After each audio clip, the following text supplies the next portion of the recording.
Hello, everybody, and welcome to the Patient Players Podcast. My name is Daniel, and you are listening to episode 60. This is the November the 30th edition of the Patient Players Podcast. Thank you for joining us very much. Besides myself, you are also joined by the wonderful host of the podcast, Jordan. How are you doing, Jordan? Hi, I'm Jordan, almost Jingle Jordan. It's not December yet, but when it is December, shall become Jingle Jordan. But unfortunately, right now, I am still post-Thanksgiving Jordan.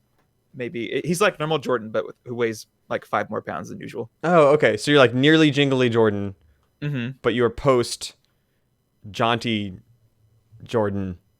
Mm-hmm. Okay. Yes. PJJ, as they call you. Post Johnny Yes. Jordan. So how was your Thanksgiving? It was wonderful. I've had 2 so far. Third one is going to be tomorrow, which for listeners is yesterday. Okay. So I had a great third one yesterday. Okay. You know in advance this will be a fantastic Thanksgiving. Yeah, let's go with that. So typically to your average human person, Thanksgiving is one day. So it's actually quite fantastical that you've managed to stretch it out in the way that you have. What is the cause of this time distortion? Just knowing too many people, having too many family members, if you will. Okay. You know. Separate and distinct Thanksgivings. Yeah, it's been real stretched out though. It started on Tuesday and then the actual one on Thursday. And the third one was supposed to be Friday, but it got moved to Sunday. So yeah. Wait. So, okay. So what? It's just that was just when people were available. So like Tuesday, Thanksgiving. Yep. Yeah. Mm-hmm. Huh. Okay. Yeah. Wednesday was just a relaxing day. Does it still count? Mid Thanksgiving, if you will. Does it count if it's not on Thanksgiving? Like the world recognizes, well, not the world. The country recognizes a day as Thanksgiving. And your family is above the law, I guess. Oh yeah. If you meet together and call it Thanksgiving, then you know, it may not be correct, but it's still Thanksgiving. Were you thankful on Tuesday? A little bit. More thankful on Thursday, you know? Right. That's the appropriate day. It's like a roller coaster. It goes up towards Thursday, and then as soon as midnight strikes, it's just boom, back down to flat zero because that's when you go out and spend all your money on all the sweet deals. You know what? So the deals like start Thursday evening, right? And so we got home, me and my wife got home from family events on Thursday evening, and we were like putting together lists and stuff to send to family because we know a lot of our family likes to do shopping on Black Friday. So we were like, yeah, we got to prioritize like what stuff we're interested in so we can send it to family and help them, right? It's more for them than it is for us. And so we spent like a couple hours doing that Thursday night, and then Friday morning rolls around and we like kept going. And we kept refining our list and sending it to people. And like that way, me and her each have each other's list. And it's like helpful to do. But what it turned into was just like hours and hours of like coming up with things that we want and sending it to people. And it's like, that's a very bad way to be thankful. Let me tell you this. It's just like coming up with things. You don't keep like a list of things that you want just throughout the year. Not usually. And also the things that we want like change throughout the year. Oh man, I have an online wish list that I keep updated like 24/7. Someone asked me, they're like, do you have a Christmas list? And I'm like, do I have a Christmas list? And then someone else is like, is it up to date? And I'm like, yes, it's up to date. You can visit my online wish list anytime you want and it'll be up to date. Okay. That's very helpful. I feel like that's something I should look into. You only update it when you like. You just sit down and you're like, what ideas should I give people to that's interesting. Yeah, I was like, if something pops into my head, it's like, I want this. Boom, on the list it goes. There's like a turning point where it's like, because typically, unless you know someone really well, in my experience, Christmas gifts, you're usually aiming between like $20 to $50 for most people. And like, if you know someone really well and you're really close to them and you have the means, like maybe you go up to like 100, 120 for like big fancy things, family members, stuff like that, if there's a really good reason to do that. But like at a certain point in our lives, it's like, okay, if there's something that's under like $30 and I really want it, I'm just gonna go get it. That's fair. Yeah. So there's very much this like awkward zone of like, okay, these are either things that are too expensive for me to go impulse buy, in which case no one else is probably going to buy them for Christmas. So they're like too expensive to be good gifts. And then everything else is like, well, here's the stuff that I haven't wanted bad enough to go buy myself, Yeah. but I wouldn't mind having. And so it's like this weird. That's a good category of putting it, of a way of putting it. It's like this weird like mediocre Christmas list of like, these would be all right, and these are really expensive. No one's gonna buy me these. Yeah. My list usually ends up as these are things I want, but I really don't need them, so I couldn't get myself to spend money on them, That's fair. which works perfectly because then I get them and I'm like, yeah, I wanted this. I just really did not need it. Like another PS5 controller. It's like I really do not need one, but I really want one. Are you're never gonna play with someone else, or you're saying because is it backwards compatible with the DualShock? Only PS4 games work with PS4 controller, I guess which that is makes sense. 100% just Sony being a butt, right? Because you can play PS5 games with a PS4 controller if you're streaming it to your phone or your computer. Oh, It's weird. only when you're playing it on the console that you can't use their PS4 controller What? because they want, their phrasing was so dumb, they want players to be using the newest technology for all of the newest games. Which is just Well, yeah, like I'm sure they would love to do for everyone to do that. That doesn't mean the for players the low want that. price of $70. Yeah.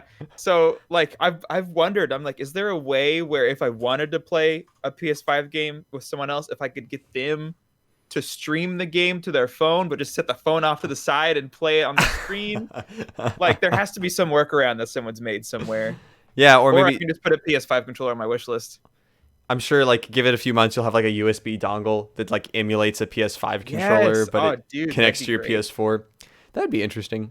Yeah, but I'm thankful that because it's Thanksgiving, I'm thankful that they even have the support for you to use PS4 controllers. 'Cause I didn't think that'd be a thing.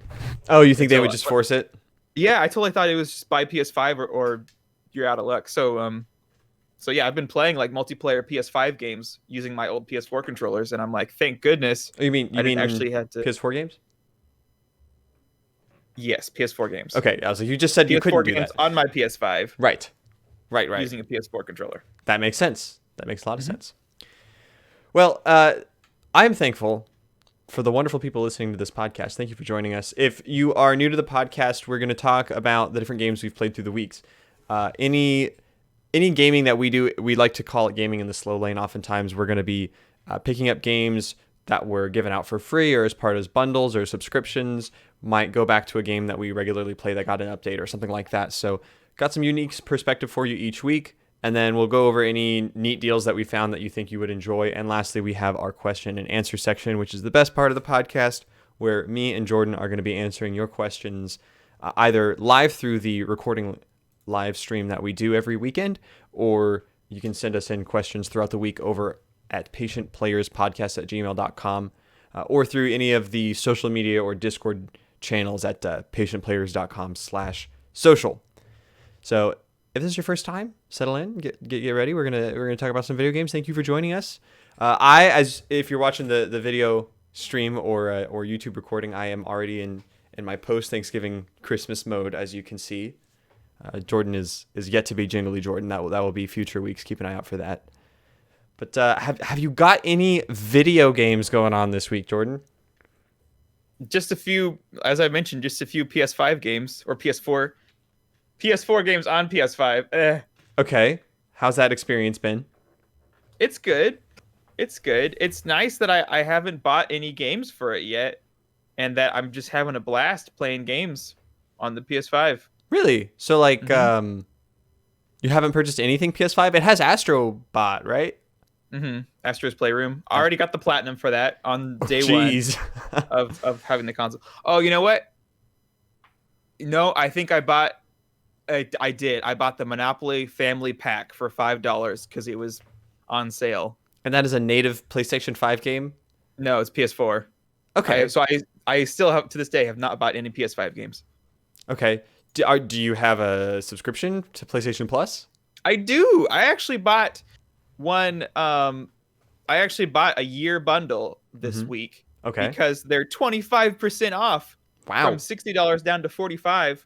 And also, if you use the Cash app, this is so random. I don't understand this. If you use the Cash App, it has a section where you can activate bonuses.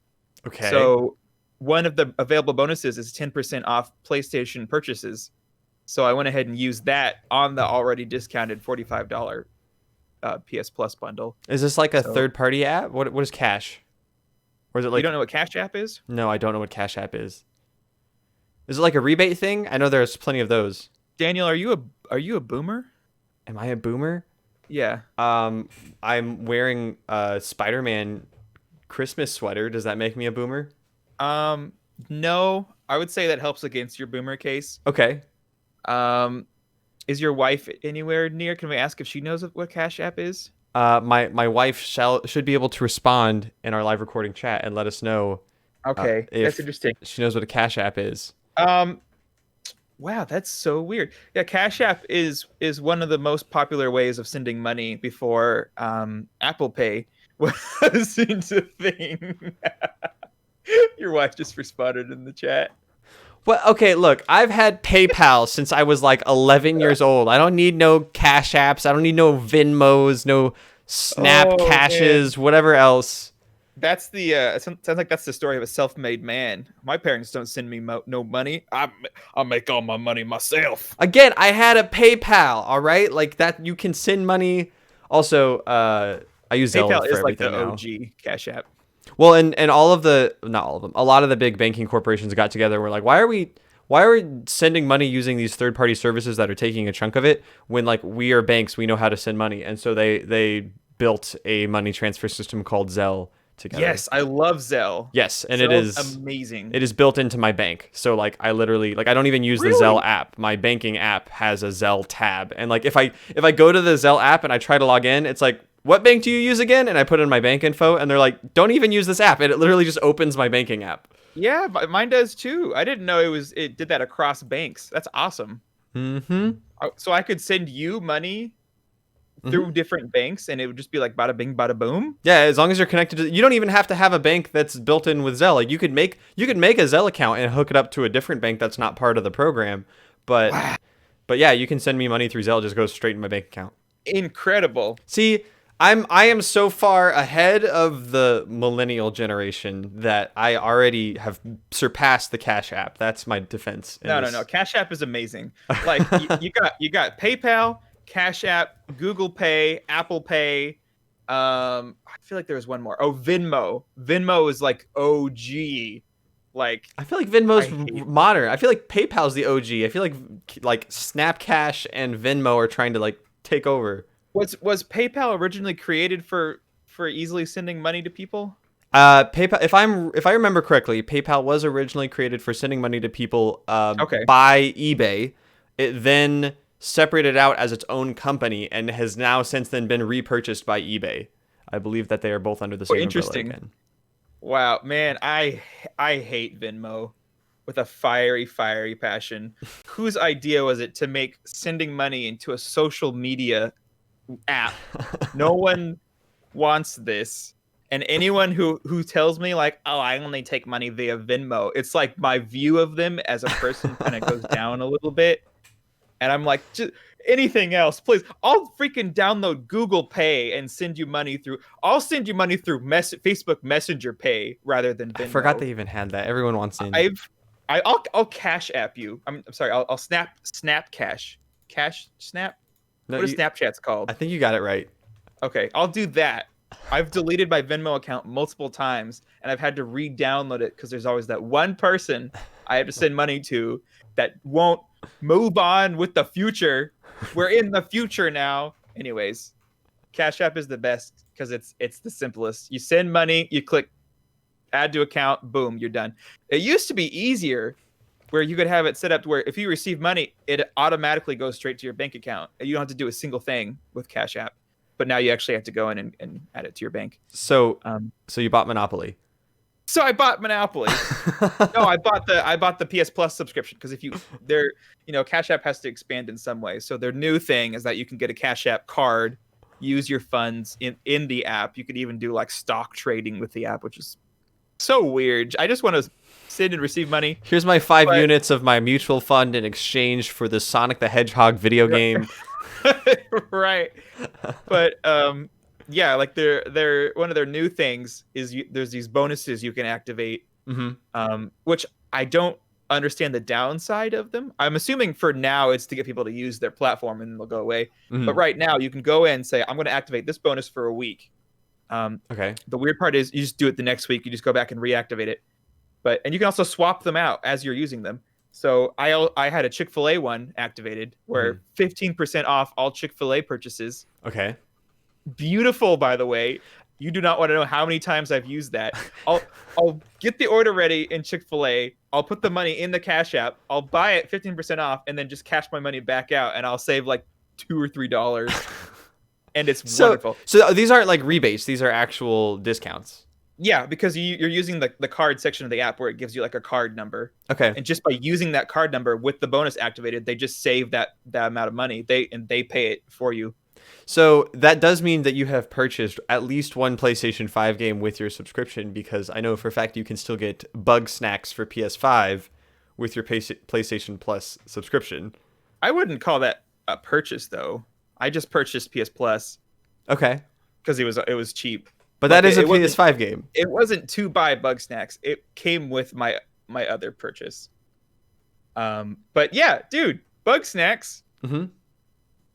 Not a game I expected to play ever. Uh-huh. I played it. I beat it. Oh wow. I played all right? I beat it and I was like, Daniel's gonna be so mad at me that when I'm gonna tell him I played and beat Bugsnax this week and I won't even pick up Hades to play for like a half hour. But I spent maybe like 9 hours or 10 hours on Bugsnax this week beating that game. Look, I can't control if you just don't want to play something because it's popular. So like until that stigma around Hades goes away for whatever reasons, I can't force you to play it. Is Bugsnax not popular? It was unpopular enough that you played it. I love Frozen. Like the movie? Mm-hmm. Okay. I love Minecraft. I'm naming things that are popular to break down the stupid stigma you have of me. Stigma? But also Stigmatic? you liked Minecraft before it was popular. Oh, that's true. But I liked Frozen when it was popular, even though it was popular. I like Marvel movies. Okay. I like. Now I'm thinking through my Bloodborne. That's popular. That's very popular. Ooh. Okay. Okay. Also, here's a fun fact. Mm-hmm. You know that amazing PS Plus bundle we've been talking about, where it comes with like 25. The collection thing. Yeah, like the amazing classics. You can only redeem those if you are on a PS5. That makes sense? Isn't that it does make sense? Purpose of it, right? Yeah, no, it makes sense. I thought that it was just a PS Plus thing. So if you have a PS4, you can't get those games, even though they're all PS4 games. So this is what I've heard this week. Some people have been going online and selling access to their PS5 where they'll let someone remotely connect to it, log in with their account, claim it all, 20 games. And Sony has been deactivating their accounts for doing so. But where is that against any sort of term? That's what I was thinking. I was like, that's harsh, dude.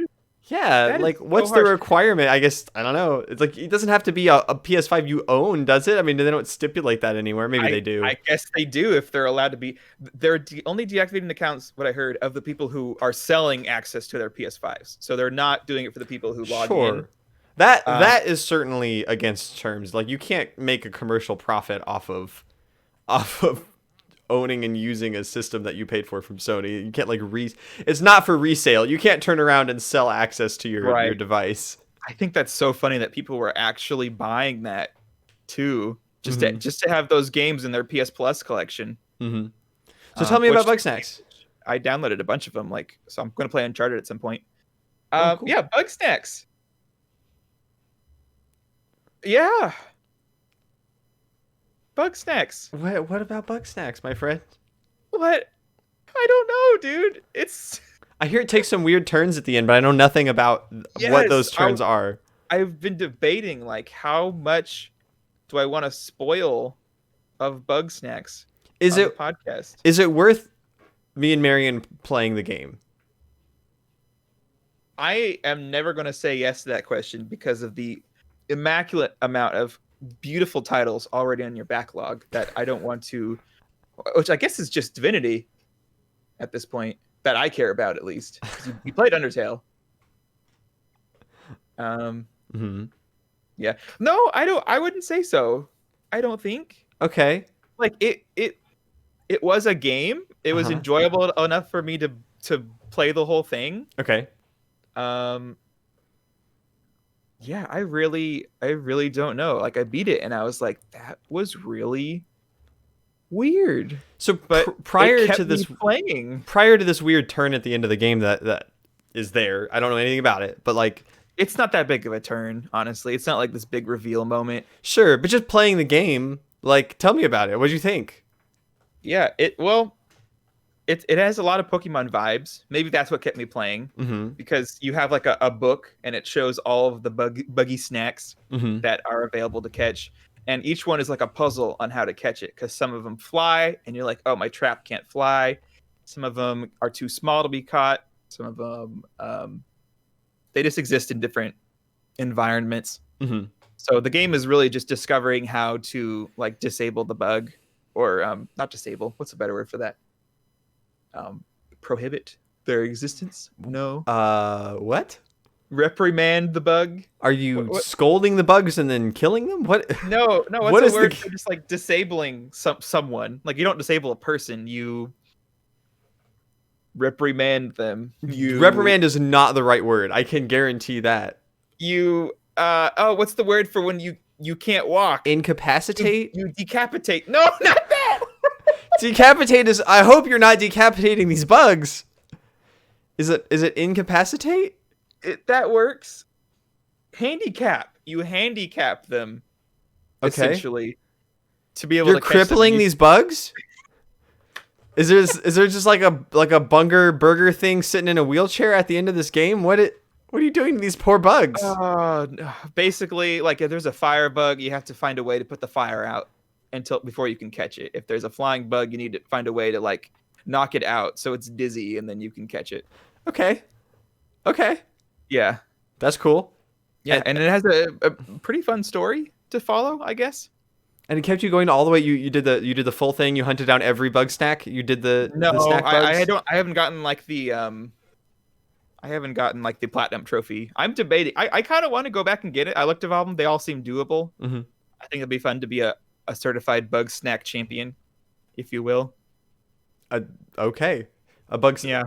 I mean, going with the Pokemon vibes, you would be a bug snack master at this point. Oh yeah. But yeah, it was fun to play for free, and I am surprised that I actually played all of it. Okay, well, so suggested, I guess, if you have PS Plus, which Yeah, up until January. I don't know if it's worth buying. Like it was fun, but also there are more fun games out there. I think that might be the problem I'm running against, where it's like I could recommend Bugsnax, Mm-hmm. but I could also recommend like a dozen other games that would be more fun than Bugsnax. Okay. You know? So really the thing that kept me playing was this is a PS5 game for my PS5. It's nice to have like the amazing load times and the cool controller functionalities. Like deploying your trap. Do you know about the how they can change the trigger sensitivity? Yeah, like the haptic feedback in the triggers. Yeah. Yeah, so you have to like crunch down on the trigger to like close the net. Oh, it's just, okay. It's just little fun things. Provide some resistance as you're grabbing it. Yes, or when you catch a bug, your controller like says like their name, which is so Pokemon that they walk around like Strabby, and you catch it and it's like Strabby, like from your controller, and you're like, what is this? I'm holding this bug in my hands. Uh-huh. Wow. Yeah. Okay. Wow. Okay. Yeah. Like I just checked. It's $25 if I wanted to purchase this for myself for the PlayStation 4 and experience Bugsnax. How you said you like spent like 10 hours on it? You think that's pretty fair? Yep. Pretty short. Yeah. Yeah. Not bad. I'd say 10 hours is like medium for a game. It's like, what did I spend on Luigi's Mansion? I think I spent 17 on Luigi's Mansion, and that game was $60. Mm-hmm. And like my love for Mario betrays me. My Mortal Shell run was about 16, 17 hours. That was earlier nice. this year. So, okay. So within that ballpark, I think that's pretty close. Yeah, I think if it goes on sale, I think it's a good purchase. Or if you're looking for something to play on a PS5, it sounds like. Yeah, or absolutely. I think 100%. If you have a PS5, if you're one of the 3 people that have a PS5, definitely get the PS Plus bundle just so you can play Bugsnax. One of the 3 non-scalpers that happened to purchase a PlayStation 5. Exactly. Dude, I saw this article. It's one company. The headline was like, company does not regret buying and reselling 3,500 PS5s. Mm-hmm. They got their hands on 3,500 using like JavaScript bots, mm-hmm. and then reselling them at like double to 3 times the price. That's like $100,000 to $150,000. That is insane. People are willing to pay it. It's crazy. It's absolutely crazy that the demand is that high for it. It's strange that like you wouldn't think that they, again, I kind of brought this up last week of like, do you have an introductory price for like the first year and then you price drop it or something like that? Because it seems like Sony's missing out on some of this money because you have people with that much demand that are willing to pay that much, but like, yeah, then the scalpers just call it like a founders edition. Maybe sell the regular priced one and then also sell a $900 or $1,000 one that maybe just has different panels on it.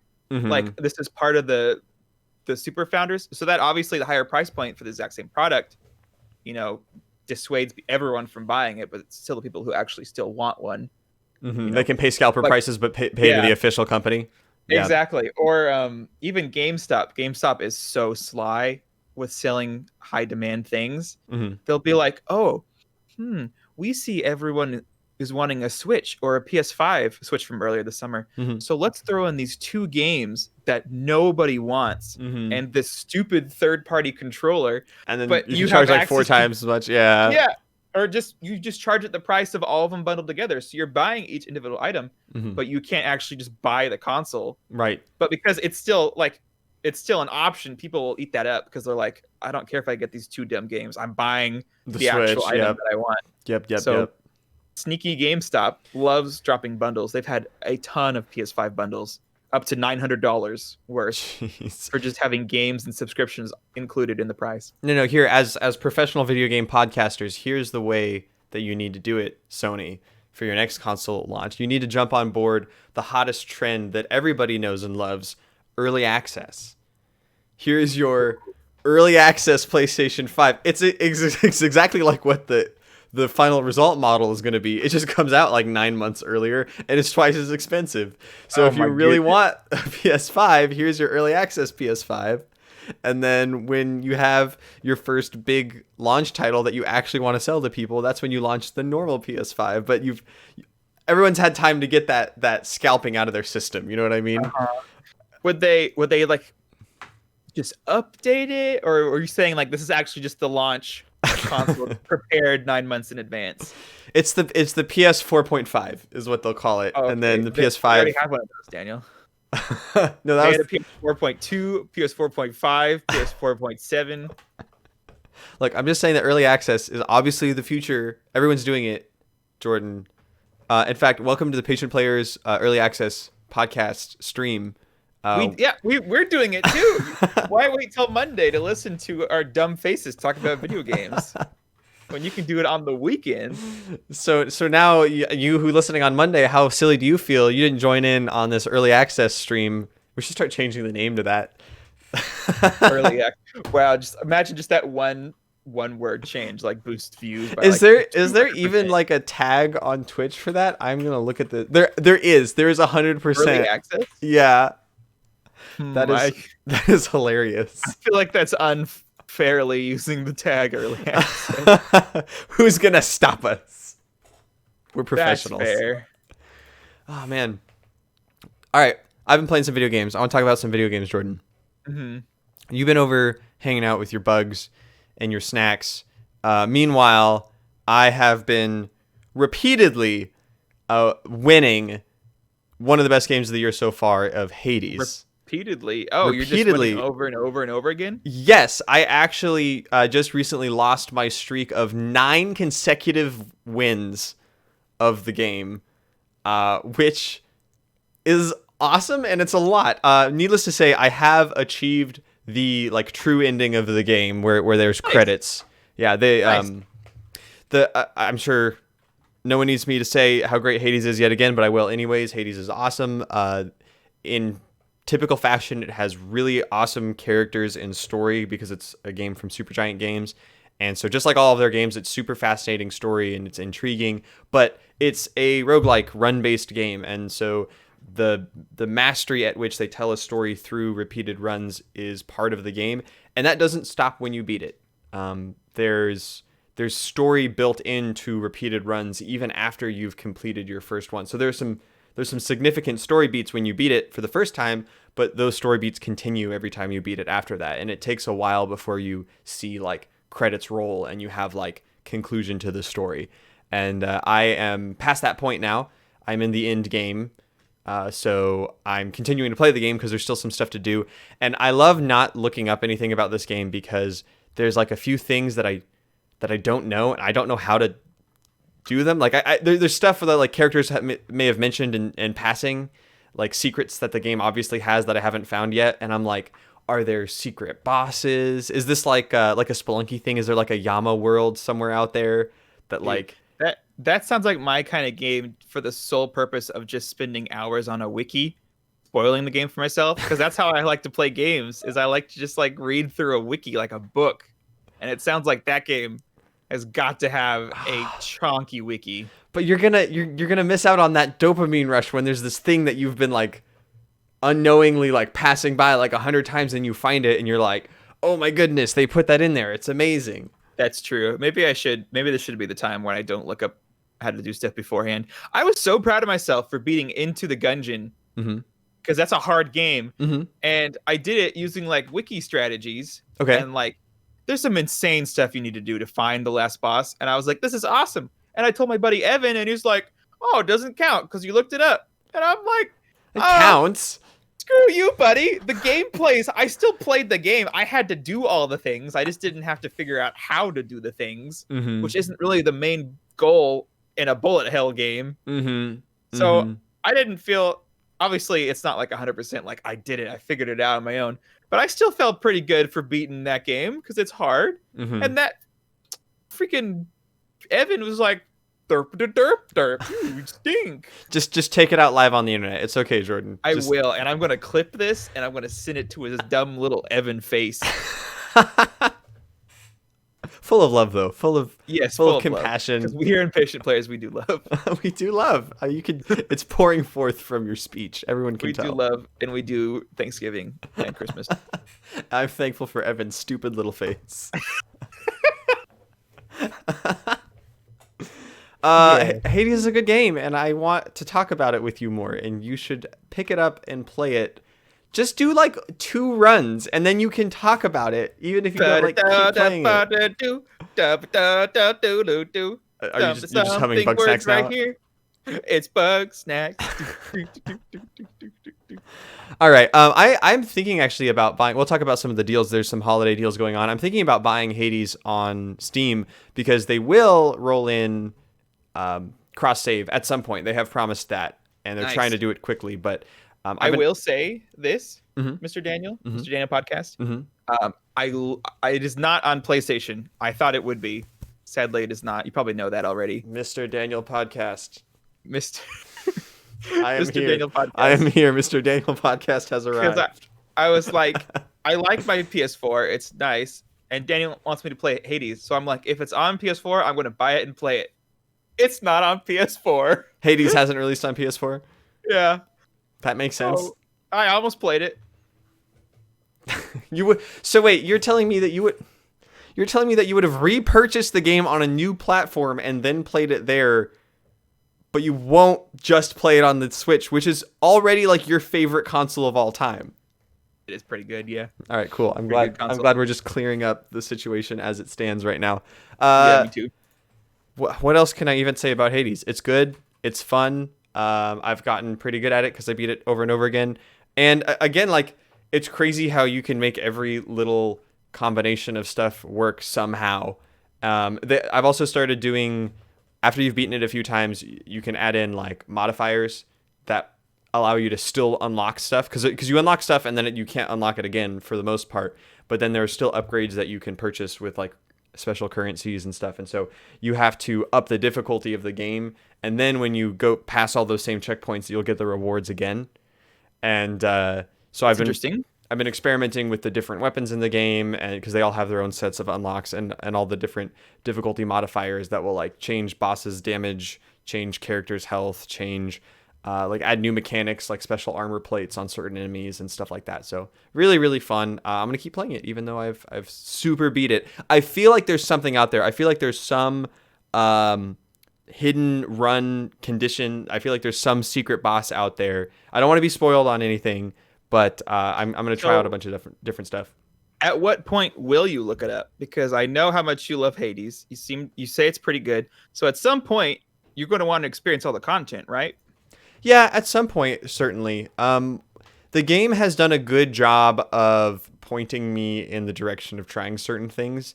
I've been going super fast because, like I said, I beat it like 9 times in a row. So there's a lot of content that's supposed to be revealed out over time as you play the game over and over again. Okay, yeah. And I was kind of triggering those cutscenes like back to back because I was beating it over and over again. So there's still like stuff that I'm sure the game would have naturally had me unlock that I just haven't run into the right character enough times to do that. And when I do run into them, they have dialogue that they're forced to say about where I am in the story, when like their own side quest still needs to be completed. But every time I see them, they have to say the required thing about the main story, right? Because I'm completing it so fast. So I'm hoping that that'll calm down a little bit. And now that I've gotten to the credits and like beaten the main story, I can still explore those few side quests that I'm still not completely done with.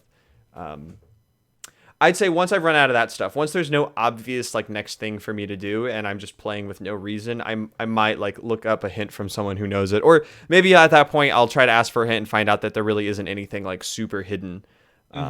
But there's so many like little story hints in that game, and I'm like, there's got to be either something I'm missing or there's like a DLC pack planned that's going to be awesome. There you go. This just in. Hades it's all right. Turns out, good game. Another good game I played this week. I mentioned it very briefly last week. Is that I got Dragon Ball FighterZ, which has been really fun. I've continued to play that. I have to say, you might be surprised to hear this, but I have been playing it in a decidedly un-Daniel manner. I have been kind of just booting it up, playing it, not worrying about like optimized combos, not worrying about like strategies for different characters, just kind of figuring it out myself, and purposely not looking that stuff up because I've seen plenty of videos of people doing like top level play, and it seems very difficult, and it seems like you have to memorize a lot of combos, and it's a fighting game. Like I don't play a lot of these 2D fighting games. Most I ever got into was Smash Bros, which it's 2D? Dragon Ball FighterZ, yes. Oh, I keep picturing the one you showed me way back in the day on PS3, where it's like in a 3D kind of dome thing. There's Dragon still Ball, right? There's still plenty of those games. Yeah, I mean, Dragon Ball's had fighting games for years and years, and there's had different styles, 2D, 3D. I've played a ton of the 3D ones. The one you played was, I think, all the way back on PlayStation 2. That was Dragon Ball Z Budokai Tenkaichi 2. We've also played Dragon Ball Z Raging Blast and Raging Blast 2 on the PS3 because I own both of those. And I have played Dragon Ball Xenoverse and Xenoverse 2. Those are also that style of game, and those are more recent. I think Xenoverse 2 people are still playing, and it's like still getting DLC and stuff like that. But yes, Dragon Ball FighterZ is a 2D game. It's my first 2D Dragon Ball game, and I'm just having fun with it, man.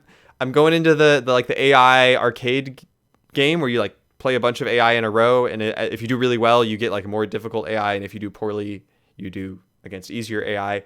And the like basic tier, I kind of played through that pretty fast, but on the harder tier, I can't make it out of like the second fight.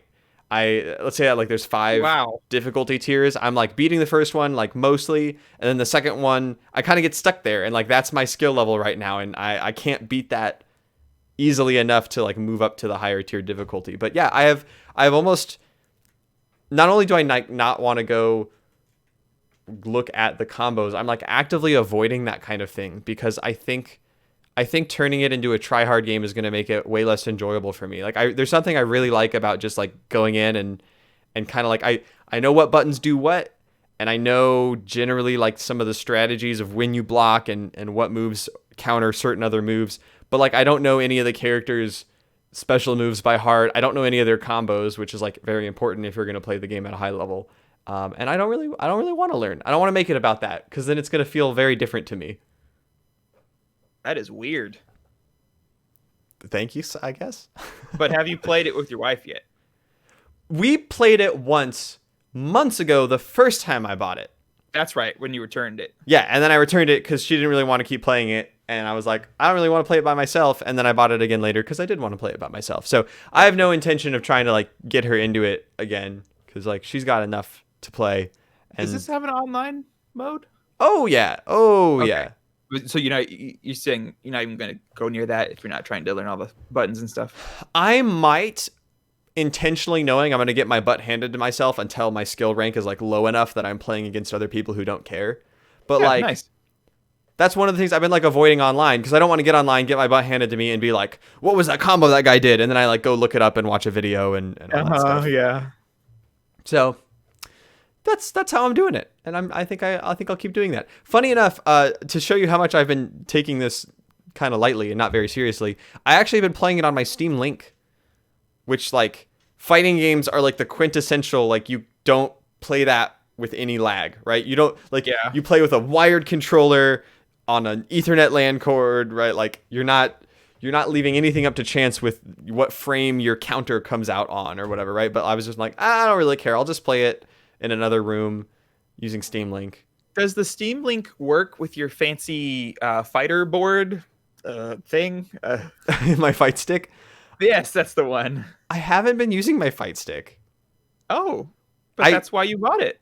Well, technically I bought it for Double Kick Heroes, but yeah, I should give it a try, but I just wanted to learn the basics of the game using a controller because like one thing at a time, like just let me learn the game first and then maybe I'll come back and try to pick up another controller. But you make a good point. I want to try it out. Interesting. I'm curious now if that would work through the Steam Link. Like if you plug the USB in, I assume not if it needs drivers. One, I don't think it does need drivers. I think it absolutely would work. There's actually a slider on the device to change how the inputs are interpreted. And one of those slider options is just X input, which is what the Xbox controller is. Yeah. Okay. So I'm almost certain it'll work. I should give it a try though. Cool beans. Do you have anything else to talk about? I have one more. Of course I have things to talk about, Daniel. I've been living it up in the PS5 life. You've been gaming. Yeah. You gamer. Tell me, you gamer. I already mentioned earlier that I bought Monopoly, the family bundle. Oh, and you have things to say about Monopoly? Of course I have things to say about Monopoly. All right, what things do you have to say about Monopoly? Well, me and my girlfriend played a round that lasted around like an hour and 40 minutes. Sounds about right for Monopoly. People always say Monopoly lasts a long time, and I'm always like, that's because you're not playing with the official rules. We played with the official rules, still a long game. So I kind of schooled myself on that one. But wow. To clarify, yeah. When you say official rules, you mean like when you don't purchase something you land on that it goes for auction, right? Yes. Yeah. Yeah, I don't think I've ever played that way in real life. So we've got to play this way on the console. And yeah, I like it better that way. Maybe it's because there's only two of us that it went for so long. Can you add AI? Yes. Yeah. Okay, that sounds fun. Mm-hmm. But here's the real kicker. Mm-hmm. The real cool thing. This version of Monopoly lets you create your own game board. Is it? So it's like the different editions of Monopoly that are all just Monopoly, but they like rename it. Is it like that? No. You get to rename every single spot like yourself and type in the words. Sure, but I'm saying like you don't change like the values of anything, right? It's just the names. That's correct. Oh, okay. Cool. Yeah. That's pretty cool. Yeah, it was so awesome. Like we made a board based off of me and her, like places she's lived, places I've lived. I renamed the waterworks and the electricity. What are those called? Just utilities, yeah. Utilities. I named those type 1 diabetes and type 2 diabetes. So it's like, oh, I landed on type 1 diabetes and you own it, so I got to pay you for type 1 diabetes. Like, that made for some great moments. Let me tell you what. So is Boardwalk just like Judah? Which is that the blue one? Yeah, that's like the ultimate one. I named those the Apple Store and Best Buy because those are two of my favorite stores, and also two of the most expensive ones that I peruse. But yeah, also we had the red ones be Pizza Hut, Chick-fil-A, and Raising Cane's. Okay. Yeah, a lot of the street names we lived on. The train stations were like our middle names. Wait, did you both have two middle names? No, I had to just change your first name for the fourth one. Oh, okay. It almost worked out.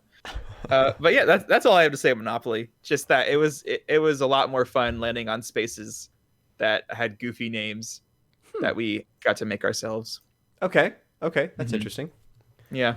You have more additional gameage? Of course I have more, because you know what, Mr. Podcast? Do you know why people buy a PS5? Why do people buy a PS5? Do you not know why people buy a PS5, Daniel? Is it to play old PS4 games? They buy a PS5 to play the good old-fashioned adventure capitalist. Oh, good. Of the free mobile game on next-gen consoles, baby. I had no idea this was on consoles. So, yes, you did. Of course, did I? You played it. When we got into it, you were playing it on your console at some point. I'm pretty sure. In the past, in 2016, when I beat it in 2016, it was on my phone. And that's like 100% beating. Like I bought even like all of the extra bonuses without paying money. Yes. With all the gold. I also reached that point when we started playing Adventure Capitalist on the phone. This is a incremental idle clicker type game. And it's wonderful. And is it any different? No. Just the same game. It's just fun to play on PlayStation. You know? Okay. It's a great game. Have you reached like the? Well, you know what? I was just thinking like the idea of playing that game on a console seems ridiculous to me because like when am I ever gonna like boot up a console and load into Adventure Capitalist? Like that would take so much time. And then I realized that the PS5 though it has some of the like quick load features. So is it just like? Is it like? Does it feel like you're on a phone? Do you just like I don't load care it? About all that. No, I just when I'm playing another PS5 game, I go and check on that first, and because it still works when it's not open, right? I'll just be like, oh, I have lots of money now. Purchase. All done. I'll check in next time. Yeah, but like that whole process takes like just as long as it would on your phone, as opposed to like on a PS4, you've got to like exit the game you're running and then like launch Adventure Capitalist, and then it's got to load up, connect to the servers, do all your stuff. A few seconds to load. Yeah, it's still pretty fast loading up, but I wouldn't say phone fast, or maybe it is phone fast. Right. But I'm comparing your experience you're having on PS5. It would be different on PS4. It would take forever to do all of that. I assume if you had it on a hard drive, it would take a little longer. Yeah, and it would not be worth it in my opinion. Oh, well, I wouldn't go that far now. This is Adventure Capitalist we're talking about. Free game, baby.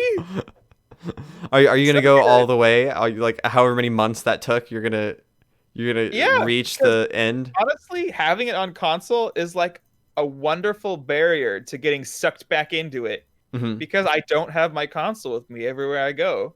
So you have to leave it behind. So I still get the joy of reliving adventure capitalism through the game just whenever I boot up my PS5. Makes sense. But makes sense. Enough about capitalism. Okay. Lastly, the last game I actually played today. Okay. A few hours before we were recording, and that's why I text you saying something came up. I can't actually record earlier because we were going to try and do that earlier today. My girlfriend was over because we had some lunch together, and that's when we finished our Monopoly game. Okay. And then we started playing good old, very old Lovers in a Dangerous Space-Time. Okay, which I have heard of, but never played. I've seen, but never played. Same. Yes, I have seen it for so long, and I'm always like, that looks like a really fun game to play with someone that if you're not alone and sad in life. So look, lo and behold, I had a girlfriend right there, and I was like, this game was free on PS Plus, so I downloaded it. We played through the first like world, which was like 5 levels, and we had a blast. Wow. Turns out this game is fun. Okay. Is it currently on PlayStation Plus, or you just had it from the past? I might have had it from the past. Okay. Alrighty. Yep.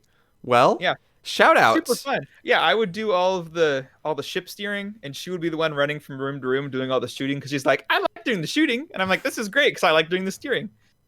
But I'm sure it'd be a lot more fun if you actually had four players to play it with, because it can go up to 4 players. Hopefully not if you're dating 3 other people at the same time. Maybe dating one person and then maybe 2 friends. I like how you're Or double date. the 4-person single relationship was the first priority in your mind over a double date. Yeah, like, okay, who likes double dates? Let's be honest. Have you been on a double date before? Like never like officially like, hey, let's go on a double date, but it's been like, okay, hey, we're in a relationship and you're in a relationship and we're all wanting to hang out together, so that kind of turns into a double date. okay. Was it fun? Like, was everything still fun and stuff? Hanging out with people I know, yeah, that's pretty fun. Oh, okay.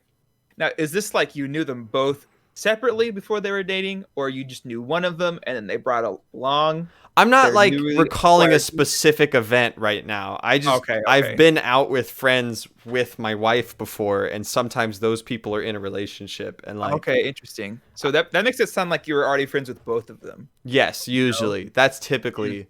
Okay. We've been on a double date. You've brought one of your girlfriends to our house before. And we hated it. I never told you this. We left and we were like, that was so awkward. Really? Yeah. Why? Because it was so awkward. No, it wasn't. We watched Wall-E and we played a card game. We just hung out. I can't believe I'm telling you about this now, 5 years later. Sure, but like, okay, but the dirty laundry's out here, man. Let's talk about it. What happened? What happened to that date like 5 years ago? You and your girlfriend at the time made us feel so awkward because you guys were like snuggling and smooching the whole time, and we're like trying to act like normal people, and we were like, this is so gross. What are we doing here? All right. And we left, and we were like, that was terrible. Can I clarify? Were we like snuggling or smooching, or were we just cuddled on a couch watching Wall-E?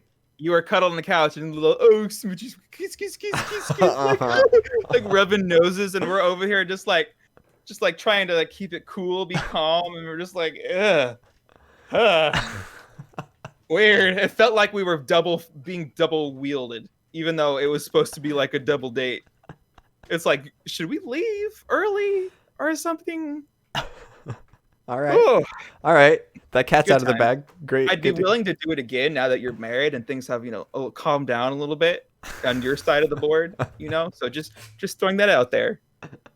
Wow. Patient Players podcast. What? Like, if they're not here for us and our crazy relationship, then why even bother? What useful commentary do we actually have? I don't know why you do the podcast, but I do it to like talk about really uncomfortable personal things in front of strangers on the internet. So, hey, you wanted me to air out the laundry. I gave you a little peek of the laundry, and I was like, I'll put it back. But you're like, no, let's see that. Let's see the underwear again. I want to see all of the dirty creases. Dirty laundry podcast. Yes. Yeah. I have a game to talk about to bring it home before we go into the deals. Okay, that's good. If you don't mind, I will try to keep it brief. It will be difficult for me to keep it brief. I have a lot to say. It's a good game. There's a game I've thought about buying it a couple times and have avoided it, but then I got it for free on the Epic Game Store this week. Oh, there you go. Wait, is it the mud one? No, not the. It was last week's free game. Okay. Yeah. It's like within the last 7 days. Like, yes, Mud Simulator. Mud Runners. No. Mud Runners. No. This is Elite Dangerous, the space sim game. The VR sim game. Like, who plays this game on a 2D screen? Let's be honest. Lots of people do. It's actually predominantly not VR. Yeah, it has a VR mode. Okay. But yes. So just I don't know. Was it yesterday? Sometime during this Thanksgiving break, I busted out the old HOTAS hands-on throttle and shifter. No. Hands-on throttle and stick. That's what it's called. Hands-on throttle and stick. Busted that out, plugged it in, booted up Elite Dangerous, and played through the tutorial. And I was doing all of this on my flat screen because I was trying to do it in VR, but then my headset was out of battery. So while I was charging it, I went through the tutorial and I was like, you know what? These games have so many buttons and systems and crazy things. I should probably just learn how to play it first and then worry about VR. Because when you're trying to learn a new game in VR and you're trying to sound like you're talking about the Street Fighter game again, or the Dragon Ball Fighter. Why? Where it's like I got to learn on a controller first, and then I'll try like the yeah, it's the same concept, right? Like one layer at a time. If you've never played in VR before, it does shut you out from the world a little bit. And there's this thing of like, okay, well, the first time you launch a game, sometimes there's like a launcher, and then you got to like put your account name in and log in, and then you've got to like set up your account and type on the keyboard, and then it's like, oh, now I'm installing DirectX drivers. There's like 9 different things that happen. And like if you try to do all of that with a VR headset on for the first time, it can just be an awful experience because you're like, awesome. Is it working? Do I need to take my headset off? Oops, I took my headset off and that crashed. Time like this, like peeking through the bottom hole. Like, yeah, I was like, let me just get all of the setup out of the way, do the tutorial, create my account, make my save file, let my headset charge, and then I'll come back and try it in VR. And that was a great way to do it. It's a fun game. I have played a demo of it before, so like I knew it would be fun. And I've read a lot of reviews on it because I've actually almost purchased it like 3 times. I've had it in my cart on Steam twice and then removed it. And the thing I knew about it is that it was going to be like a very intensive space sim. It has a big learning curve. There's a lot of stuff to figure out. And then when you're actually playing it, most of the stuff you do takes a long time. Like it might take you 10, 15 minutes to just like fly to another star system and like land in a starport. But like, but like when you're doing all that stuff, the experience of it and like the immersiveness of it and all the different systems you're handling are like, that's the fun of the game. It's about the journey, not the destination, right? Like flying through space in hyperspace is like part of the cool part of that game. So I was kind of prepared for that. The other reason I didn't pick it up originally was that reading the reviews, there was an expansion pack called like the Horizon Walker expansion pack that was almost necessary because like without it, there was a bunch of content that the game was missing and it wasn't super fun. So I've read from other people's reviews. That's not my opinion. But Epic gave out the game for free for a week, like 2 weeks ago when they released it on their store. And I went and I picked up the base game. I was like, well, it was free, so I'll play the base game. And if I want the DLC, I'll buy it. I went to look on the store and there was nowhere to buy the DLC and I got super confused. Apparently, as of like not that long ago, they rolled in the DLC with the base game. So everyone has the DLC now. That's awesome. Yeah, so like there's some premium currencies you can buy for cosmetics, like to make your pilot look different or your ship look different. But other than that, if you own the game, you have all the content currently. And they're getting ready to release another big expansion early next year called Odyssey. Okay, so that'll be additional purchase. Right. And they're like, that's like completely overhauling the game. Like you'll be able to get out of your ship and walk around on planets. And like right now you're in a ship and if you go to a planet, you can deploy like a ground vehicle and drive that around. That was the first expansion, let you do that. But apparently the next expansion, you're going to be able to like literally have an avatar that like walks around as a person and interacts with other people. No Man's Sky, is that you? I guess. But let me talk about the actual game. It's super interesting, all the like learning all the different systems. Like you have kind of the Star Wars Squadron, like power control, shifting to different systems, right? And then you're flying around, and I have my throttle and stick, so like I'm flying a space plane. But then it's the kind of game where like, oh, you go to shift into like warp drive to travel somewhere, and it's like, oh, you can't do that because you still have your weapons out.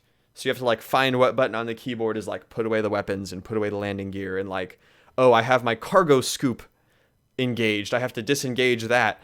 And then like, it's not about flying around like completing missions and shooting things. It's like you're truly just exploring space. So if you want to be a trader, you can buy a ship that has a lot of cargo space, but it may not have good weapons and shields. And so it's like, I know that this type of resource in this galaxy is going to be much more expensive over in this star system, so I'm going to buy it. I'm going to buy enough fuel to do like a hyperdrive warp, and then it's basically like American Truck Simulator, but you're in space at that point. Like it's just a commuting game, right? You're a trader. You're literally just like getting in a spaceship and flying for like 20 minutes at light speed to go somewhere and arrive at this other starport and then drop off your cargo and make a bunch of money. Only like, what if in American Truck Simulator you could randomly have like pirates show up and start to raid you, and so you'll like. They need that. That needs to be a thing in Truck Simulator. Well, in this game, you have like lasers and stuff, and so when that happens, it's like, oh, you're getting sucked out of light speed warp, and there's like a little mini game to like combat getting sucked out of light speed, and then if you fail the mini game, you get like pulled out by this pirate like into a space combat, and then you're trying to warp out of there, and it's just sick. It's super cool, all the little systems and how they all interact. And then as another layer on top of that, there is online multiplayer, which I've only been playing solo so far against NPCs, but like you can straight up join like a squadron of players, like a guild in an MMO, and you can like there's player created groups out there. Like the community is super serious about the game. Like if you run out of fuel and you literally can't go anywhere, you can actually like go to Discord servers of these groups called like the fuel rats, and you can be like, yo, I'm at these coordinates and I don't have fuel, and they'll like dispatch someone to bring you fuel as bros, just because like that's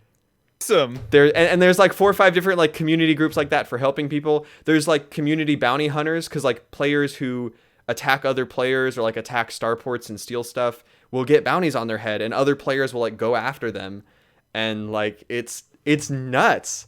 I don't know if I'm going to stick with it long term, because it seems like the kind of game that has a huge time commitment. Like I said, sometimes you can take 20 minutes just to like fly to another star system, but because all the systems are so engaging, it's not just like boring. Like there is an autopilot you can turn on, but sometimes I leave the autopilot off, because like you have to get up to speed, go into like your hyperdrive light speed thing, and then even when you're in that hyperdrive, your target is like so many light years away, and you're like increasing your speed to reach it. But there's this whole concept of like you can't just drop out of hyperspeed, you have to like ease off of it, and you can only drop out if you're going slow enough. But it's like if you slow down too soon, it's going to take you literally a year to get where you're going, because like we're talking about the difference between going like a couple thousand kilometers a second versus going literally like 7 times the speed of light. And so like there's this scale to the distance of everything in that game, where like if you're not going fast enough, it'll say like 10 light years away, and it'll literally say like estimated time like 3 days until you arrive, and you have to like go up to light speed and get there until it's like, oh, you're going to be there in 6 seconds. But if you don't start slowing down, then you're just going to blow past your destination, and now it's like a million light years in the other direction. Oh my goodness. There's this whole system I haven't gotten into yet, where when you're leaving or docking at a starport, they give you auto parking and auto leaving, but you can turn those systems off, in which case you have to like match the rotation of the starport. You have to wait your turn and like fly in and engage your landing gear and land perfectly at the dock number that they tell you to go to. Because like when you fly in the starport, there's docks everywhere. So you have to like know which one you got assigned, and you have to request access, or else they shoot you when you try to go in. And like it's nuts. There's a whole layer I haven't gotten involved in around illegal activity, where you can like smuggle and like be a pirate, and if they're like NPC cop ships that will like scan you, and if they find illegal stuff, they can put a fine on you. But you can like shut off your shields and close all of your heat vents, and your ship will start overheating, but you're invisible to radars. And so like there's this whole navigation thing where like if you're a smuggler and you want to go into a starport to sell a bunch of illegal goods, they're worth a ton. But like if you try to go in the normal way, they're going to scan you, and then you're going to get hit with this massive fine or a bounty or something like that. So there's like that whole process I mentioned earlier, where you have to like match the rotation of the starport and like fly in and pick a spot and all that stuff. There's a way to do that without requesting permission, where you basically sneak in invisibly by like getting the angle and the speed perfectly, and then like shutting off your shields and closing all your heat vents, and like flying in subtly into the starport. And then like once you're in, you like land and sell all your stolen stuff. It's nuts. And I've been playing it in VR almost exclusively. Like past the tutorial, I put on my VR headset. Good. Yeah. It is so cool. And like a long time ago, I saw a review for the game in VR specifically, and the guy was like, it's weird because it takes a lot of time to do stuff and get places, and you could have like a pirate blow up your ship and you have to start all over because you don't have the money to buy insurance for your ship.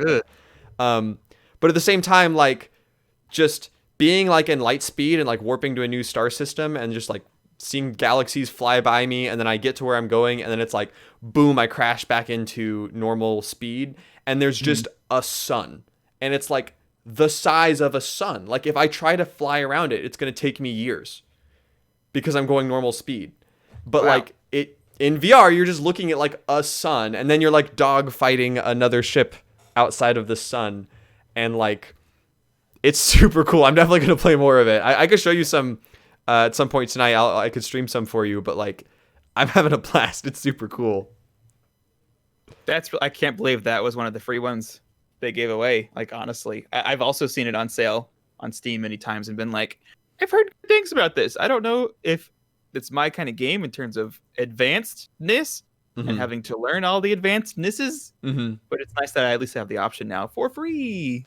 Well, and like in VR, some of the advancedness is built in a way that makes it feel way cooler. Because like you're looking out your ship, right? And normally, if you're playing on a keyboard, you're like, oh, I want to look at my mission objective. I hit a certain key on my keyboard, and my character's view shifts over, and the like mission panel comes up, and now I'm looking at all my missions, and I can like toggle through them, right? But in VR, you literally just look to your left, and then the panel will pop up, and it's like, Oh, nice. I need to check on my engine's damage, right? I just like look over to my right, and there's like my ship report. And so like Mhm. all of the UI stuff is tracks where you're looking. You can even target ships by like if they fly above you, you can like look up above you. Yeah, there's a ton more stuff I could say about it. Like if you blow up a ship or like shoot a rock with a mining laser, the pieces break off and you can collect them, but you don't just like go up and hit a button. You have to like literally drop open a cargo bay underneath your ship, and you have to like line it up perfectly and then like fly a certain speed so you can like scoop it into your ship. And if you miss it, it'll like bounce off your ship and go off into space, and you have to track it down. Like Oh no. Wait, so how long have you played it since you got it this week? I guess just this week. yeah, I've been playing it today and yesterday. I've played almost 3 hours of it. Okay, wow. It seems like already know so much about everything about it. I mean, you encounter this stuff all immediately, right? Like you do the tutorial, and they're like, "Here's how you fly. Here's how you leave a starport. Here's how you shoot stuff. Here's how you mine a rock, and here's how you go back into a starport," right?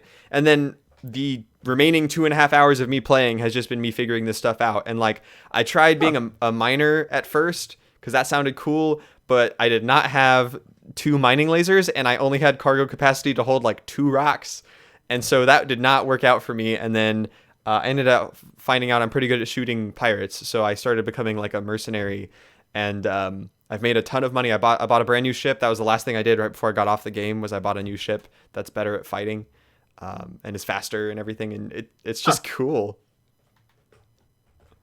Well, there you have it. And it's free. Or it was free. Not anymore. We'll talk about deals in a second here, but I know on the Steam sale right now, and I think on the Epic sale, it's really cheap. It's like $7.50. Oh, wow. Goodness. It's not full price normally. I think it's only $30 normally. Pretty good game. I've been really enjoying it, and I'm going to keep playing it for sure. Very cool. Is that about all you've been doing this week? Yeah, I mean, between Hades, Dragon Ball, I played like a few minutes of Satisfactory. My Here's the Storm team did get knocked out of our playoff bracket, so I have been taking a hard break from Heroes of the Storm. It's been nice not playing like 6 hours a week, and that's why I've had time for all this other stuff. Are you pretty bummed about that? Or like, you seem pretty chill just saying that. Yeah, I mean it sucks to lose. It was kind of a rough game, but it's been a great season. I mean, we made it to semifinals, and I enjoyed playing with my teams, making friends with my new team. But I needed a break from playing like 4 times a week. It was kind of a lot. Yeah, I can imagine. Goodness. Mm-hmm. Mm-hmm. Well, there you have it. Alrighty. So we mentioned some of the deals. Shall we get into that?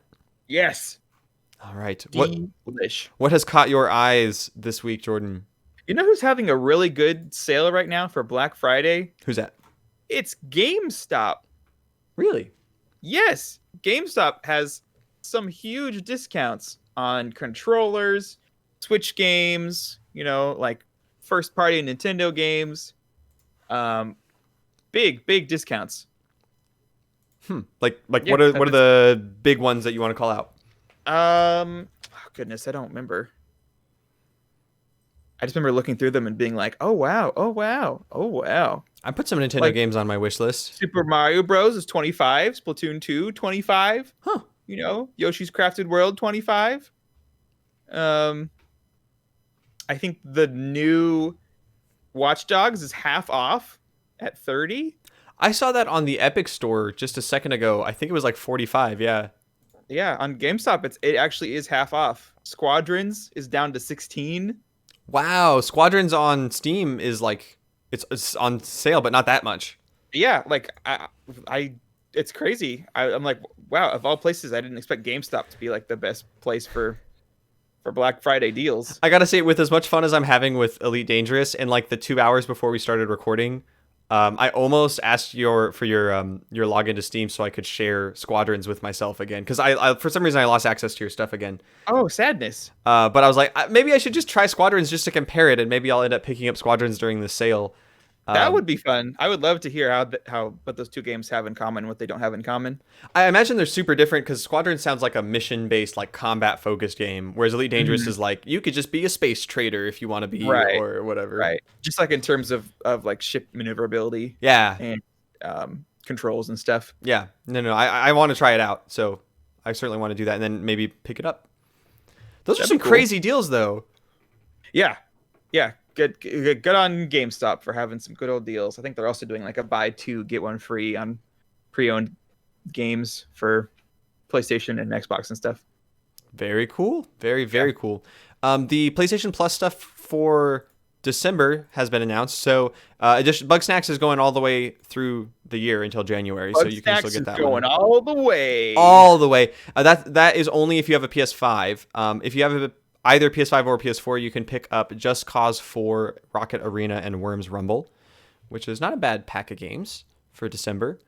Humble Bundle will have that one probably next week. Yeah, almost certainly next week we'll have the Humble Bundle for December. Rumble. Apparently that's Worms, but with 32 worms, which is Let's take out the one thing that makes Worms worms and make it into a Worms game. Wait, wahoo! What'd you do? What is it missing? It's a real time action. Wait, what? Like shooter, 2D shooter. What? Yeah. I didn't know that about Worms. It's a Worms game. I know what that is. I totally didn't realize that it was like butchered. 32 free for all.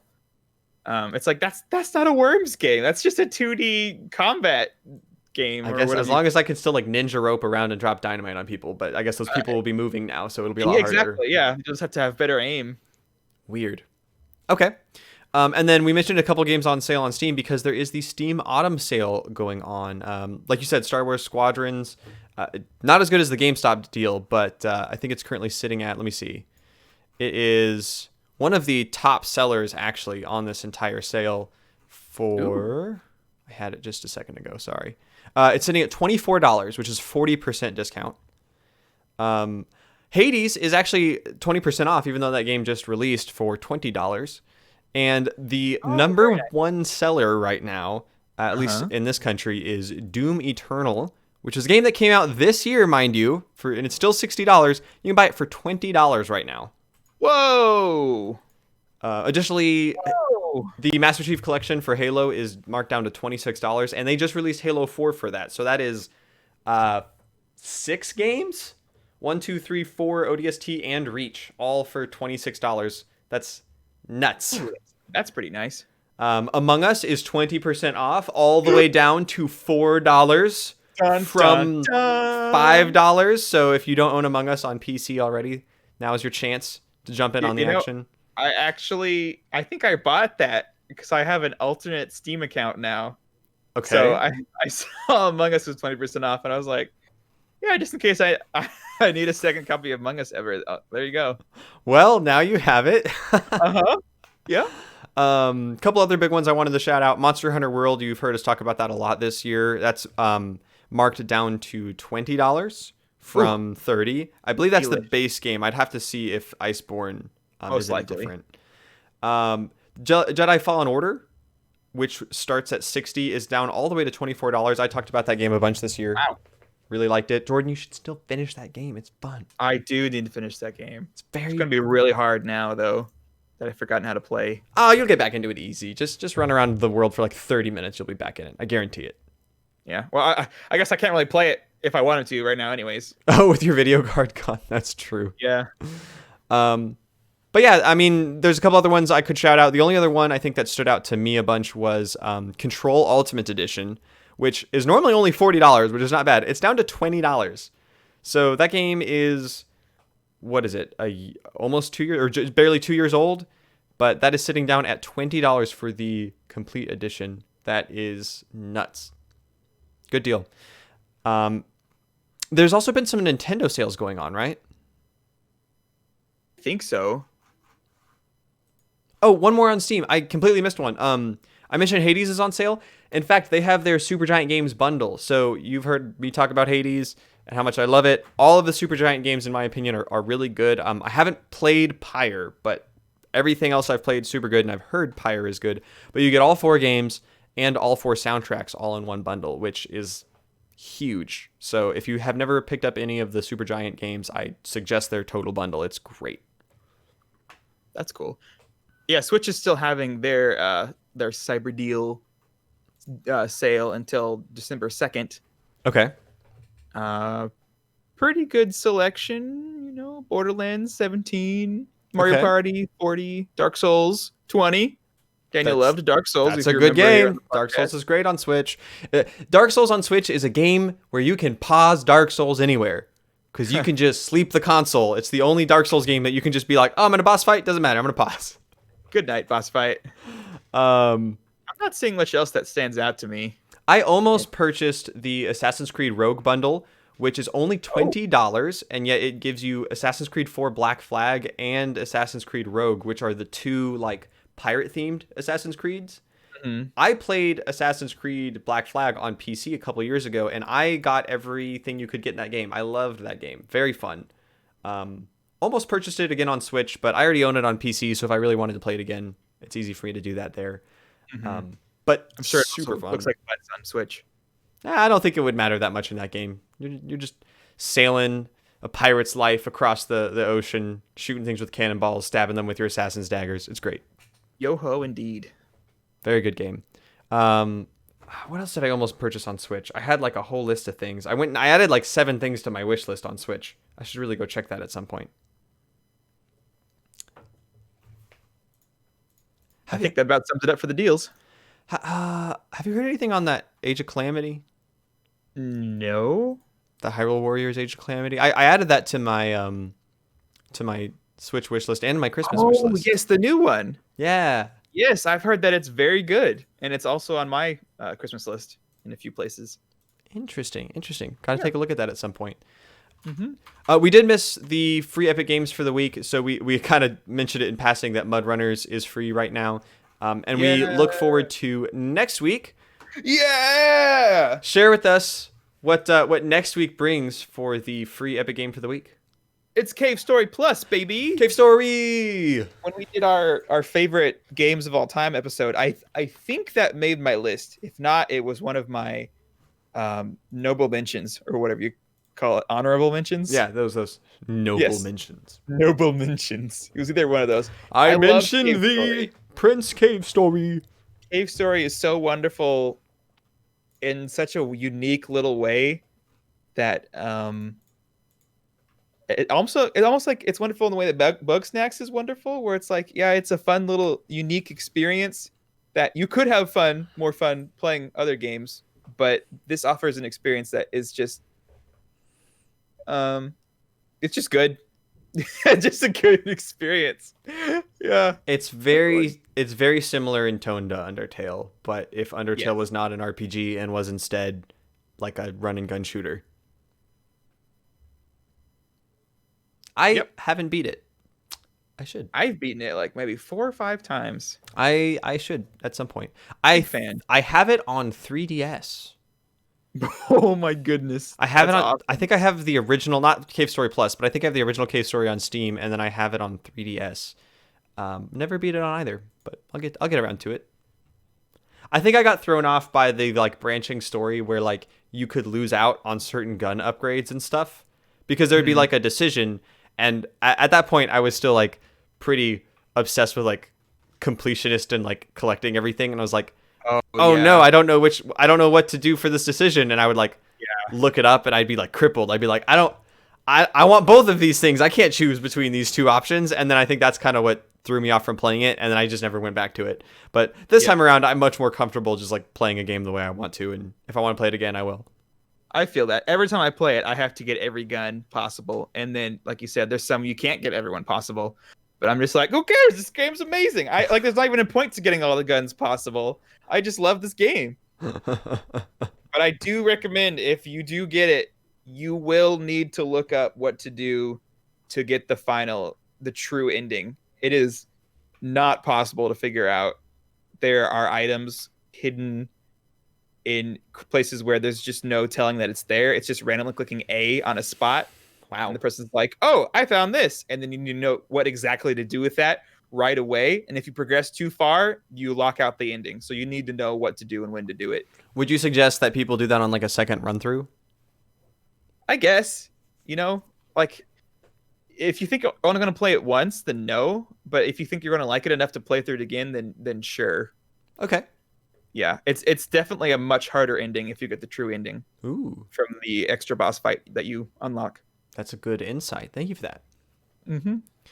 And I think that's going to bring us to the best part of the podcast, if I'm not mistaken. Is that right, Jordan? Yes, it does. It do. Hooray! This is the question and answer section of the podcast. So here we're going to be taking the questions that you, dear listener, have sent in via email at patientplayerspodcast@gmail.com. Again, that is patientplayerspodcast@gmail.com. Additionally, questions sent in to the Discord channel over at patientplayers.com/Discord. We also get those questions throughout the week. So if you're listening to this on the podcast, go ahead and come up with a good question, something about games, something about life, something you want to ask us, and send it over to one of those two areas. Alternatively, join us on the weekend live streams we do each week for this podcast, and you can ask questions live in the Twitch chat. So we'll be answering any questions we've got there. And I think that will do it for the intro. Can you take us away with our first question for the week, Jordan? Yes, our first email says, hello, patient players. As usual, I have two questions for you today. Number one, do you prefer games where you can build like Minecraft or games where you destroy like hunting or shooting games? And then number two, what is your favorite holiday and why? And this comes from writer of the podcast, Miranda, who spelled her name wrong in her own email. Huh. Okay. I feel that has to be intentional. It's either intentional or autocorrect. All right. Which is really funny if it is. But what's your opinion on the question? For the first one, games where you can build or games where you destroy, like hunting or shooting games. What I don't know if I can. What do you think is a good example of a game where you destroy stuff? I think like most of the Just Cause. Well, but also like Overwatch, you're like killing people, destroying things there.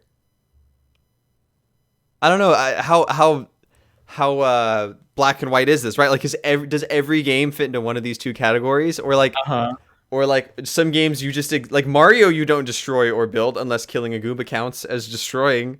Dun dun dun. Destroying Bowser's dreams at a wife. I don't know if that's how wives work. I think you might need to get some things straightened out. Hey, he tries to propose to her in Odyssey, if you recall. Kidnap victims, forced marriages. Mm-hmm. Gets a little sketchy in there, you know what I mean? But I'm not saying his dreams are noble, but they certainly get destroyed over and over again. There's a game that I just added to my Christmas wish list because I heard some folks talking about it that just came out not too long ago on Steam called Teardown. Have you heard of this game? No.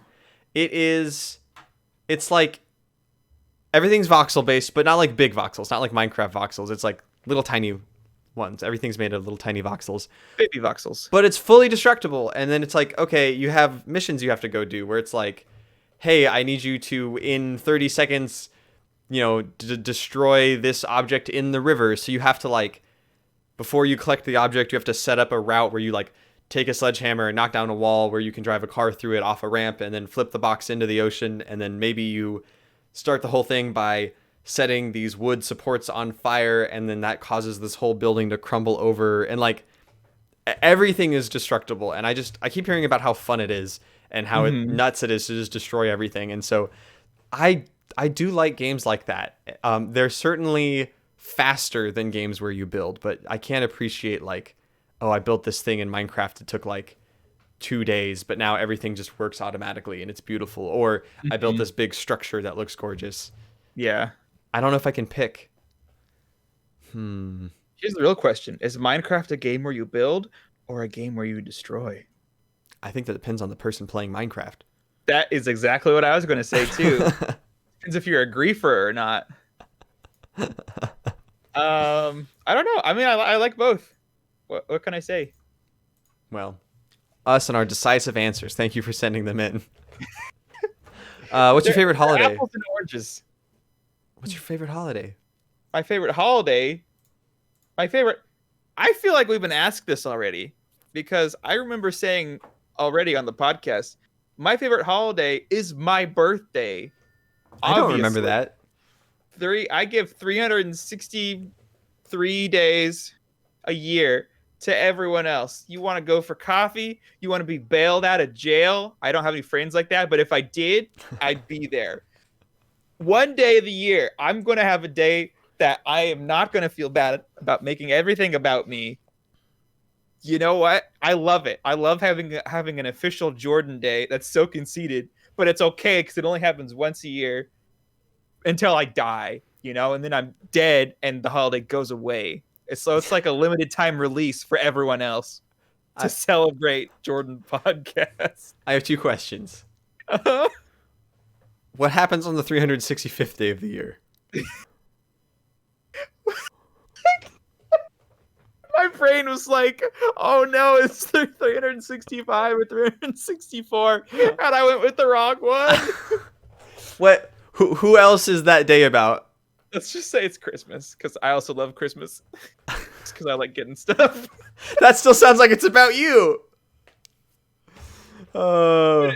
That one is like my birthday, where it's still about me a little bit, but everyone else. Not about, our Lord and Savior Jesus Christ and his work. He was born in the summertime, probably, most likely. All right, and what does my second question was what you would do on leap years. That's not important. Not important. All right. That's private. We don't even talk about that on the podcast, man. We'll talk about horrible double dates that ruined your week, but not leap years. Didn't ruin the week. It was fine week. Yeah. Thanks for asking though. All right. Our second question via email is a question from repeat writer here, Captain G. Hawkins. This is a spaceship captain that regularly writes us on behalf of our friend Kay, the mysterious stranger that leaves us mysterious emails quite frequently. It says, salutations, it be me, Captain G. Hawking. Oh. After waking up this morning, I realized that me ship had stopped moving. Despite the clear damage to me ship, I nearly jumped with joy the moment I saw that we had crash landed on the shore of an island. We were still in the labyrinth, but at least there was something here other than water. I fully expected the isle to be deserted, but as I looked down to the sand, I saw this question spelled out with sticks and stones. The question is, what game or game series would you want to have a VR version of, and what changes would have to happen to make it work? That is a lot of sticks and stones. That is a lot of stick and stone. If there's something that Kay has on his hands, it's a lot of time. Let me put it that way. True that. That abyss time-space continuum thing, it stretches on infinitely, turns out. There's an infinite number of emails and an infinite number of universes that Kay has sent us. Is there an infinite number of Ks then? No, just one. Just the one. Oh, okay. It's like the Doctor. The other universes have one, but he killed them all? Or is he just like unique in that there's only one born across time and space? No, he's a single unit. Okay, makes sense.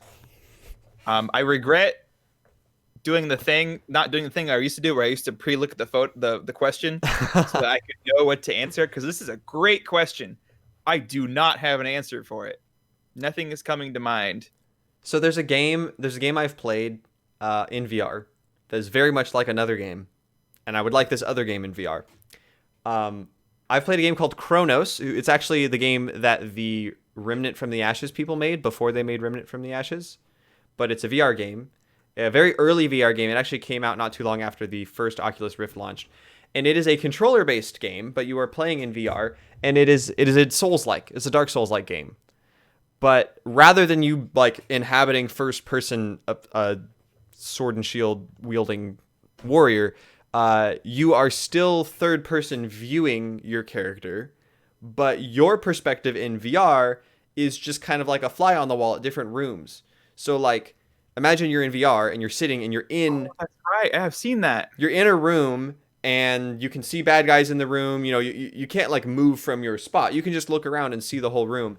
But then like in from one of the doors of the room comes like a little dude with a sword and shield. And then as you're pushing buttons on the controller, you're actually controlling that guy. So it's like you're using a controller in VR to control somebody else. And then if that person runs into another door to like leave the room, you change perspective. And now suddenly you're in that room and you're watching him in that room. So it's like a third person VR game.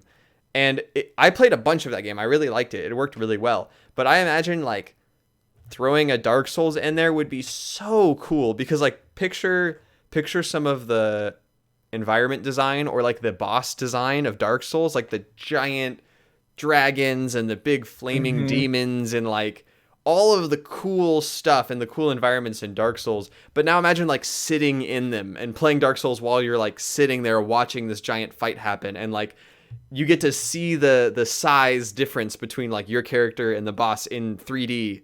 Like, I think that'd be super fun. That sounds hard. The game, I've seen it where you're like in third person. That seems like very difficult to play. Have you played it? Mm-hmm. Chronos? Yeah, I didn't beat it, but I got very far into it when VR first came out and I had the headset, like there wasn't a ton to play because the hand controllers hadn't even come out yet. So I just could play stuff with a controller. Ooh, I see. But I played a ton of that game. That game also had a weird mechanic where in the story of the game, every time your character died, they got sent back to the world they came from, and they couldn't re-enter the portal back to that realm for a year. So every time you died, your character got a year older, and it had an effect on the gameplay. Like when they were younger and you put stats into their strength, it went up really fast, but not their wisdom or intelligence. And when they got older, their strength was like capped. It like wouldn't go up anymore, but their wisdom and intelligence would go up. But it also put like a hard limit on how many times you could die in the game. Because if you died like 100 times, your character would die of old age. So no. I never found out what happened if you died too much. I think my character was like middle-aged by the time I stopped playing. They were like 40 something. And they start off at 18. So I had died like 30 times throughout the course of the game. But I was always like kind of scared to play because I'm like, I don't want to like go in this boss and die 5 times because now my character's so much older. And like, what's going to happen when I get to the end of the game and they're like this decrepit old person? Interesting. Fun game. Any ideas for a game that you turned into VR? I was doing a think. It would be sickening, but Mario Kart could be fun in VR. Maybe there's plenty of driving games. I don't think that'd be sickening. That'd be fun. It'd be sickening for me for sure. But one thing that I believe Dota added. Does Dota have VR support? I don't see how that's possible. What do you mean? It's either Dota or League of Legends. I'm pretty sure it's Dota. What? Where I heard about it and I'm like, that is the coolest thing ever. I would love if Heroes of the Storm ever got the ability to watch matches in VR. With like the map in front of you, being able to like lean down and watch everything happen. Okay. I think that is so cool. I'm learning about this Dota 2 in VR. Apparently it is a DLC you can download called the Dota 2 VR Hub. You are unable to play the game, but you can look at life-sized character models, which is pretty cool. And you can load replays or spectate live matches in VR. Well, that's cool. So it was live spectate. So you could like look down at what's essentially like a board game sized board of the Dota map, and you could watch replays of games that have happened in Dota, watching the characters run around in VR, which is pretty cool. I never heard about that. That's awesome. I would love that in Heroes of the Storm. Just anything that makes Heroes of the Storm cooler. Relevant. Relevant? No. My baby. There was a game kind of that same realm. Right when the hand controllers came out, there was an Oculus game that was an RTS that you played, and it was like you're standing there as like a big commander over the field, and you can see the opponent there, and you can like wave at each other, right? But then beneath you is like this big battlefield that looks like a bunch of little toys because they're so small. And yeah, and you would like point and drag to select, and you're playing an RTS, and you could like build units and plop down turrets and stuff like that. But it all looked like a real life little board game, which I thought that was a pretty cool idea. I like the idea of VR games that don't just put you as first person in the action, but VR games where you're like Chronos, where you're observing something, or like those games where you're like seeing the whole game play out. Really, really cool stuff. Nice. Really cool stuff. Do we have any Discord questions? Can you check on that for me? We do not. The little lighty-uppy thingy is not lighty-uppy. Alrighty. My professional wording. Well, seeing as we are finished with our questions for the week, and it's been a good podcast, just as a reminder, some of the stuff we talked about this week, you heard us talk about all of the great deals for December. Next week, come back. I'm sure we'll talk about the Games for Gold deals.